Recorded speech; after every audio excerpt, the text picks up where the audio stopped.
Everybody, it's Anna. Time for our Wednesday card in this week's tarot story.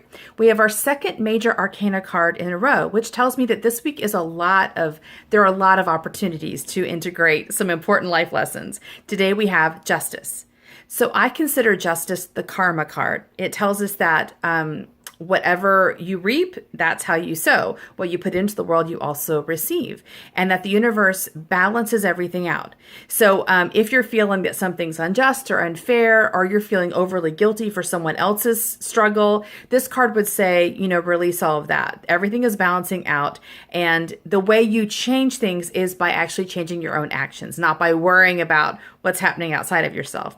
So this is an important card, and it shows up a day after the star reversed. And I mentioned yesterday, the star reversed is kind of about getting caught in your old trauma. So you're having a hard time getting in touch with your faith in yourself, really understanding and trusting yourself because the old stories are still kind of plaguing you and pulling you back into their momentum.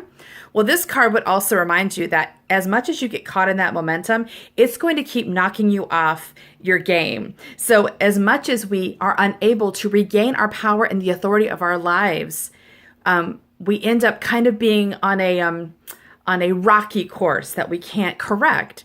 So this would affirm again that the need for us to not give other people power over us, not give old stories power over us, or let it define what is possible for us, but to realize that right here in this moment, you have the power to balance your own scales. You have the power to unbalance your scales and to create something new. It's all about you, and getting really in the driver's seat in your life is important. And I see that being kind of a theme for this week. So consider where you feel yourself out of your driver's seat and ask yourself, how do you get back into it? See you tomorrow for our next card. Bye.